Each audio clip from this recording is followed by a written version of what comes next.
નમસ્કાર મિત્રો, હું ડૉક્ટર નરેશ સાપરિયા, યુરોસર્જન, ગિરિરાજ હોસ્પિટલ, રાજકોટ. આજે આપણે વાત કરીશું કે ઓપરેશન પછી કઈ કઈ બાબતોનું ધ્યાન રાખવું જોઈએ યુરોસર્જરી એટલે કે જે કિડની, પથરી, પ્રોસ્ટેટ જે સર્જરી કરતા હોય એના પછી ધ્યાનમાં રાખવા જેવી બાબતો. આપણે વાત કરીએ કે જે પથરીનું આપણે ઓપરેશન કરતા હોઈએ, જે આજકાલ આપણે જે બધા ઓપરેશન કરતા હોય છે તે મોટે ભાગે એન્ડોસ્કોપિક અને લેઝરથી કરતા હોઈએ છીએ. એટલે કે એમાં કોઈ ચીરો કે એવું મારવાની જરૂર પડતી નથી, અને ઘણી વખત ચીરો આવે તો પણ એકદમ નાનો 1 સેન્ટીમીટર ચીરો આવતો હોય છે. ઓપરેશન કર્યા પછી જે મેઇન ધ્યાનમાં રાખવા જેવી બાબતો છે એવું આપણે સ્ટાર્ટ કરીએ તો સૌથી પહેલા ઓપરેશન પછી અમારું એન્ડોસ્કોપી સર્જરી કરેલી હોય એટલે અમે નેક્સ્ટ ડેથી હલનચલન પેશન્ટને ચાલુ કરાવી દેતા હોય છે.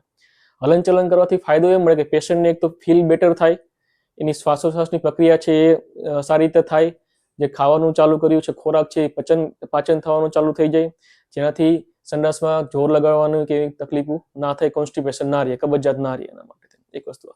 પછી આવે બીજી વસ્તુ છે પાણી. ઓછામાં ઓછું ઓપરેશન કર્યા પછી અમે જનરલી સલાહ આપતા હોય કે 2.5 થી 3 લીટર પાણી પીવું જોઈએ.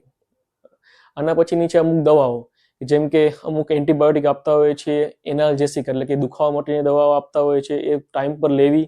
ઘણા લોકોને એવું હોય કે ઘણી વખત 1-2 દિવસ દવા લે પછી સારું હોય એટલે દવા બંધ કરી દે, પછી જેના કારણે તકલીફો થતી હોય. એટલે અમુક ટાઈમનો જે દવાનો કોર્સ હોય એ પૂરો કરવો જોઈએ.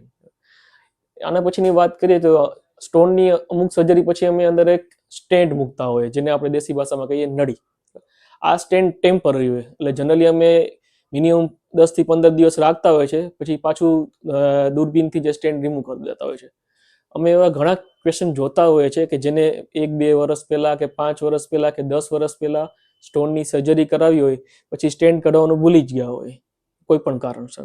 એ સ્ટેન્ટ અંદર એમનો પડેલો હોય. એ સ્ટેન્ટ અંદર પડી રહેવાના કારણે પેશન્ટને વારે વારે પેશાબમાં ઇન્ફેક્શન થાય, પેશાબમાં લોહી આવે, એ સ્ટેન્ટની ઉપર પથરી બનવા લાગે અને એના કારણે કિડની ડેમેજ થતું હોય છે. જનરલી અમે સ્ટેન્ટ 15 દિવસ પછી કાઢી નાખતા હોય છે, અને જરૂર લાગે તો 1 મહિનો કે 1.5 મહિનો રાખતા હોય, એથી વધારે રાખવાની જરૂર હોતી નથી. એટલે આ ખાસ છે પથરીવાળા લોકોને ઓપરેશન કરાવ્યા પછી ધ્યાનમાં રાખવાનું કે જે અંદર સ્ટેન્ટ જે નળી મૂકેલી છે એ ડૉક્ટરની સલાહ પ્રમાણે કઢાવી નાખવી જોઈએ. લાંબા સમય ભૂલી જવાનું નહીં કે રાખવાની નહીં. બીજી વસ્તુ છે કે ખાવાનું, આહાર. નોર્મલી પાણીની સાથે અમે કહેતા હોય કે શરૂઆતના સ્ટેજમાં આપણે ખાટું છે, તીખું છે, તળેલું છે એવું ઓછું રાખવું જોઈએ. અને પથરીનું ઓપરેશન થયા પછી સ્ટેન્ટ કાઢી નાખ્યા પછી અમે જનરલી સલાહ આપતા હોય કે પથરી ના થાય એના માટે આપણે આગળ શું ધ્યાન રાખી શકીએ જેથી શક્યતાઓ ઘટાડી શકાય. જેમાં એક તો વાત કરીએ તો ખાવામાં લીલા શાકભાજી એટલે કે ભાજી છે, પાલક છે, ભીંડા છે, આ ઓછા પ્રમાણમાં રહેવું. બટેટા, મૂળા, ગાજર જેવી કંદમૂળ વસ્તુ પણ ઓછા પ્રમાણમાં રાખવી. ચા, કોફી છે, અમુક લોકોને હાઈ પ્રોટીન ડાયટ હોય છે, વધારે પ્રોટીન લેતા હોય છે, એ લોકો એ પણ ઓછું રાખવું. આ વસ્તુ ધ્યાનમાં રાખવાની હોય છે. શું લેવું જોઈએ તો ખાસ કરીને ફળો છે, અને બીજું વાત કરીએ તો આપણે લીંબુ પાણી છે, સિમ્પલ પાણી છે, જ્યુસ છે, આ બધી વસ્તુ લેવી જોઈએ. હવે આપણે આગળ વાત કરીએ કે એક્સરસાઇઝ એક્ટિવિટી કઈ રીતે ચાલુ કરવી. જનરલી અમારા સ્ટોનની સર્જરી કે પ્રોસ્ટેટની સર્જરી પછી પેશન્ટને અમે નેક્સ્ટ ડે હલનચલન ચાલુ કરી દેતા હોઈએ છીએ, અને વિધિન 5 to 7 days તો પેશન્ટ એની નોર્મલ એક્ટિવિટીમાં પાછું કામ કરી શકતું હોય છે. કારણ કે આપણે જે સર્જરી કરતા હોય છે એન્ડોસ્કોપી લેઝરથી સર્જરી કરતા હોય છે, એમાં કંઈ ચીરફાડ બીજી મોટી આવતી નથી. વધારે બેડ પર આરામ કરવાની પેશન્ટને જરૂર હોતી નથી.